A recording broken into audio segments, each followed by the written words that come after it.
the Rangers finally get back in the win column. This is the roundup.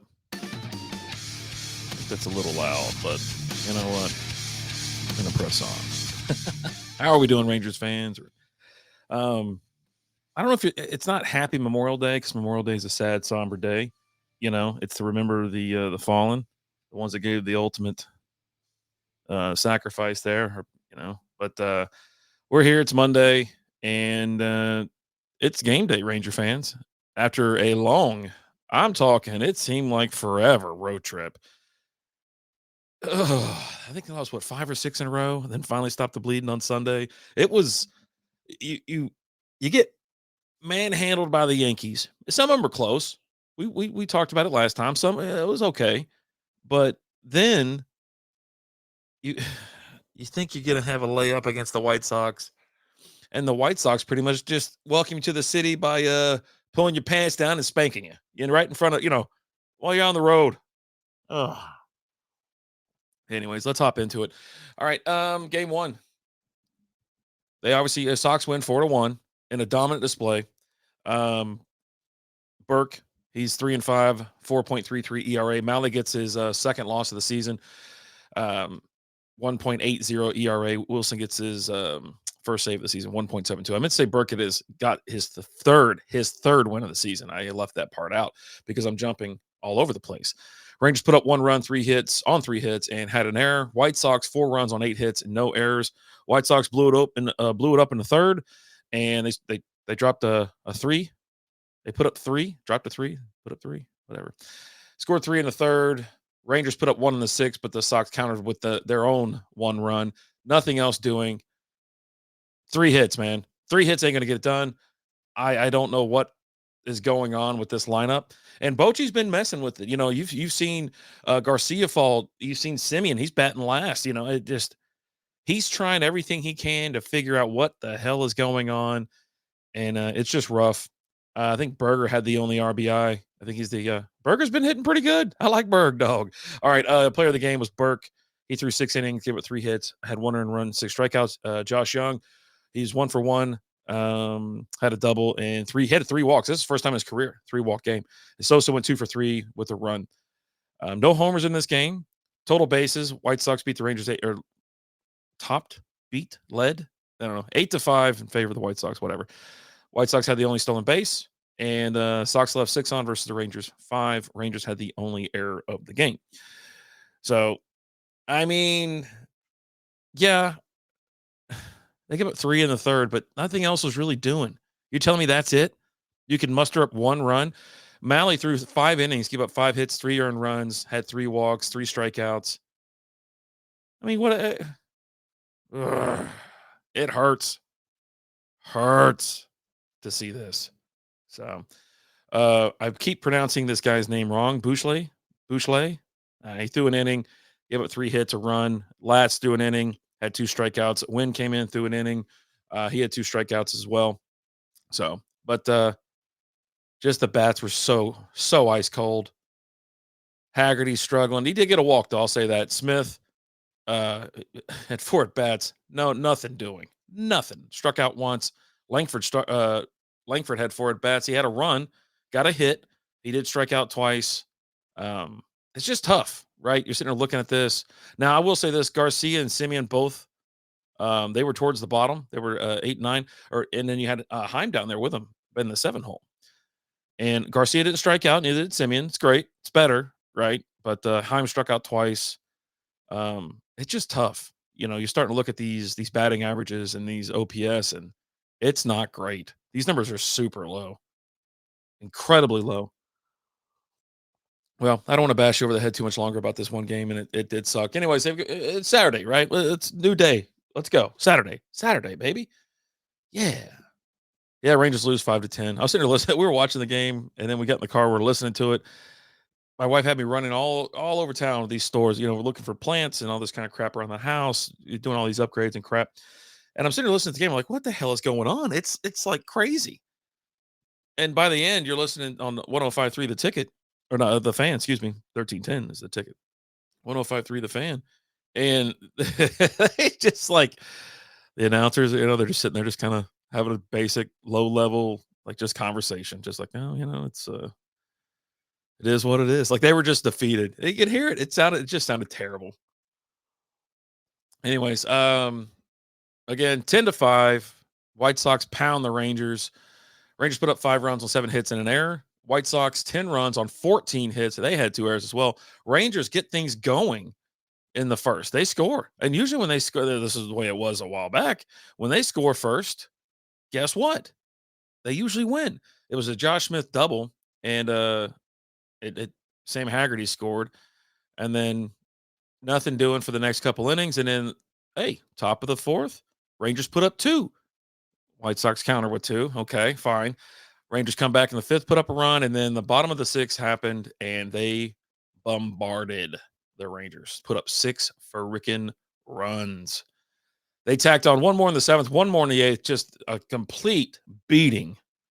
I guess if you want to hear Garcia hitting a homer in the 8th, this is what it sounded like, courtesy of the Ranger Sports Network. Fly ball into right field. He's even chuckling at this point. Back. That's got a chance. It's gone. You know what I mean? Like there's even a chuckle. He's like, yeah. All your top performers are White Sox. I don't care. I'm not going through them. White Sox had 14 total hits. I already mentioned that versus the Rangers 7. They had 2 home runs versus the Rangers 1. 27 total freaking bases versus the Rangers 11. Rangers did have 2 stolen bases versus the White Sox 1. Sox left 14 on. Rangers left 8 on. And then 2 errors for the Sox, 1 for the Rangers. But yeah, holy moly. Vasil gets his 3rd win of the season. He's 3-2 with a 2.38 or 2.30 ERA. Milner gets the loss. He's 1-1 with a 3.32 ERA. Yeah. It's pain. Leiter, he threw 5 innings, gave up 6 hits, 2 earned runs, walked 5, struck out 3, gave up a homer. He's only a 4.17 ERA. And if I'm not mistaken, I think this is like the first time like 3 or 4 of the Ranger pitchers are in the top 10 in the league for ERA. If I'm not mistaken, I thought I saw that pop up on X. Speaking of which, if you're not following me on X, you should. TX Rangers Pod, if I'm not mistaken. I don't know. And then obviously I'm up on Instagram. Even though Facebook took my page down, I created another page. I just took out Texas. Now I'm just a Rangers Roundup podcast.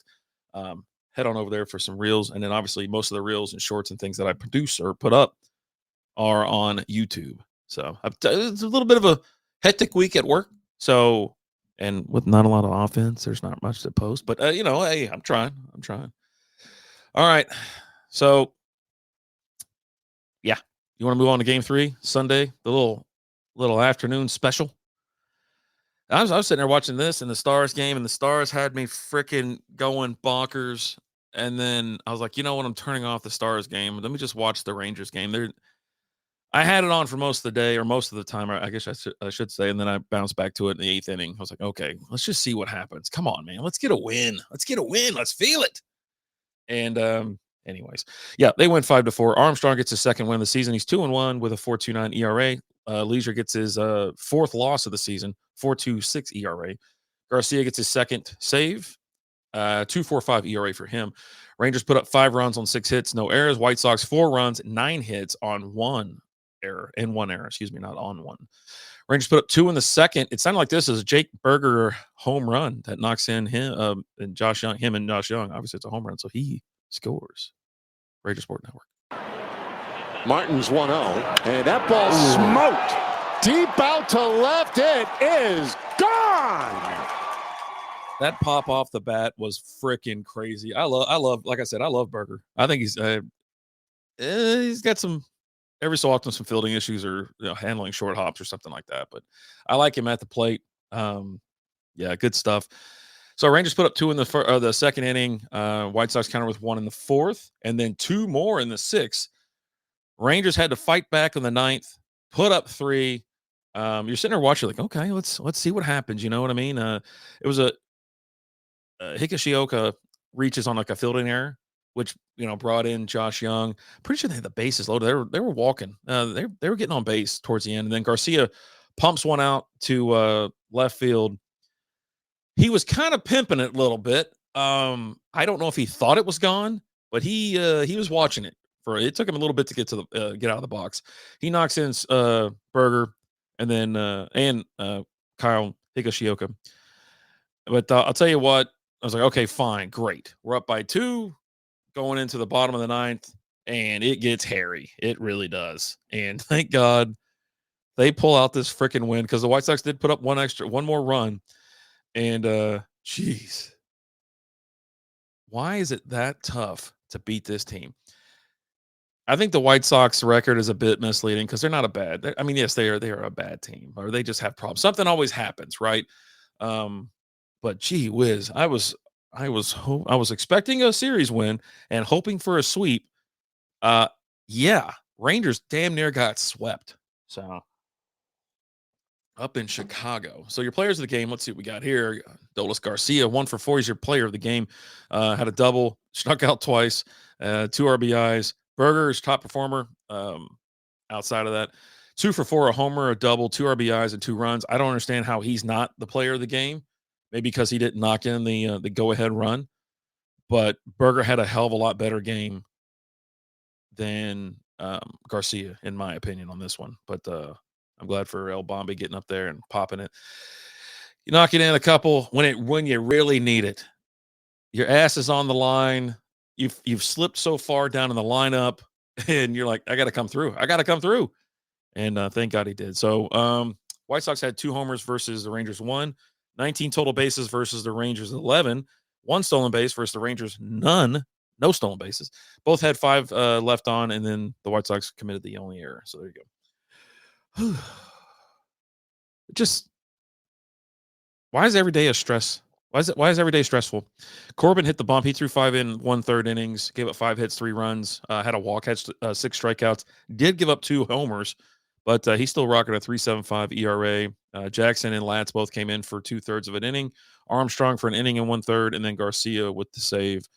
He threw an inning, gave up 2 hits, a run, and had a strikeout. And I was like, what the hell is about to happen here? What is going to happen? So, oh, buddy. We can take a deep breath because the Rangers are heading back to Arlington. They got a game here in a couple hours.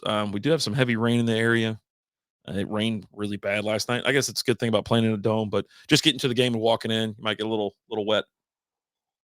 And I'm pretty sure we have a flood warning, so just FYI on that. Let's take a look at the latest Rangers injuries and transactions. Corey Seager, right hamstring strain, IL date May 13th, 10-day injured list, expected late May. Seager faced live pitching in a simulated game for the second time on May 25th at Globe Life Field. He's expected to return to the lineup sometime during this homestand, which runs through June 1st. So, like I've been saying, it's late May, where it's about that time when we get him back, and obviously it's looking good for him to return. And we need him. We need him, obviously in the field, but we need him at the plate as well. Need him at the dish. All right, Evan Carter, right quad strain. He got put on the IL on May 18th. It was retroactive back to May 17th. He's due back early June. He actually faced some live pitching May 26th at Globe Life. He's expected to go on a rehab assignment in the coming days. So you'll probably catch him over in Frisco for a couple days. Jock Peterson, right hand fracture. He got drilled in the hand. It was ugly too. It did not look good. IL date May 25th, 10 days. Expected back in July. Peterson was hit on May 24th by an 87.5 mile an hour cutter, which broke his 5th metacarpal knuckle. He's likely to miss a minimum of 6 weeks. So there you go. 6 weeks without him. Well, I mean, he was kind of turning it around a little bit, but I mean, I think we'll be okay. Anyways, let's take a peek at so Blaine Krim was recalled from AAA Round Rock on May 26th. I already mentioned Jock Peterson was placed on the 10-day IL. Alejandro Osuna was contract selected from AAA Round Rock. That was awesome. Loved watching him play. I think I put a highlight out there of him making that diving catch in left field. Like his style, like the effort. So he's going to be a pleasure to watch. And then Kevin Pillar was designated for assignment on May 25th as well. Now, infielder Jonathan Ornelas, I can't ever say the last name. I'm sorry. Traded to the Braves for cash. There you go. That completes the Rangers transactions for the last couple of days. All right, let's take a look at the standings. I need like some sound things. Whenever we're just like gonna move into something else, Maybe I could work on something. I won't, but maybe I can. Rangers are currently in 3rd place in AL West, 4 games behind the Seattle Mariners, which they're 29 and 23 at the moment. The Seattle Mariners. So pretty good. Pretty good. Pretty good position. I mean, it's a soft division, obviously. All the other division leaders in the league are above 30 games. AOS is going right back into the S hole that it was for a long, long time, and it seems to be slipping right back down into it. But yeah, 29 and 23. Houston Astros 28 and 25. They're a game and a half back on the Mariners. Texas Rangers 26 and 28. Now 2 games under 500. They're 4 games back, as I mentioned. 3 and 7 in the last 10. Currently on a 1-game winning streak, if you want to call it that. Their run scored versus run allowed differential or difference is now negative 11. Whew, buddy. They're 17 and 10 at home, which is good news because they're going to be at home for about 6 games, if I'm not mistaken. And then but when they hit the road, they suck. They're 9 and 18. They're 11 and 17 against teams above 500. And that's another red flag. Now they do got a game tonight against the. They start their series with Toronto. Now the Jays are in 4th place in the AL East, but let me tell you how tough that division is. They're 25 and 27, so essentially the same as the Rangers. I mean, just one. They played one less game or one more game. Excuse me. No, yeah, one less. I'm sorry. These lines are getting kind of blurry. One less game. But yeah, 25 and 27. They're 7 games back because they're in the league with the Yanks, the Rays, the Sox, all this kind of stuff. So yeah, they're right. They're 7 games back, but they're 4 and 6 in the last 10. They're currently on a 3-game losing streak. Excellent. Now they're negative 27 on the run scores versus runs allowed differential. Excellent. They're 16 and 12 at home, 9 and 15 away. Awesome. Awesome, awesome, awesome. So this is a series that could have a little bit of fun. We can get a little bit of maybe a win or two, string something together. God. So yeah, they got Monday, Tuesday, Wednesday, hosting the Blue Jays. Tonight's a 3:05 game. There is no way this game. Yeah, it is 3:05 because it's a Memorial Day. You got Kevin Gausman versus Jacob deGrom, both righties. Gosman's he's 4-4 with a 4.03 ERA with 55 strikeouts. It's deGrom Day, baby. He's 4-1, 2.33 ERA, 62 strikeouts. Oh, buddy, come on, let's get the sticks hot. Let's shut them down. Let's get this dub. Yeah. Then Tuesday, Bowden Francis versus Nathan Eovaldi, both righties. Francis is 2-6 with a 5.54 ERA and 40 strikeouts. Eovaldi's 4-3, 1.60 ERA and 71 strikeouts. So again, you got Evo on the bump. Let's take him to Pound Town and then just shut him down. Nobody's mentioned for the Wednesday game. And Tuesday and Wednesday are both 7:05. I meant to add that. They don't have anybody listed for the Blue Jays yet, but it's Tyler Mahle. He's going to hit the bump for the Rangers. Obviously, he's a righty. He's 5-2 with a 1.80 ERA, 43 strikeouts. As I mentioned, then have St. Louis coming into town, so they'll get to host a couple more games with that. But I'm going to start. We'll start looking at rankings and whatever because it's been a couple months worth of baseball, right? The batting averages and things like that kind of level out, and obviously it's a good sample, right? But we'll start talking about that and get a little bit more into it. But couple promotional things, nothing doing today, but actually there is something today. It's a theme night. I forgot to yeah. Tonight is a theme night. It's Power Rangers night. Again, you get a blue and white Simeon Power Ranger or a what the hell? A Seeger. Yeah, Seeger, red and white.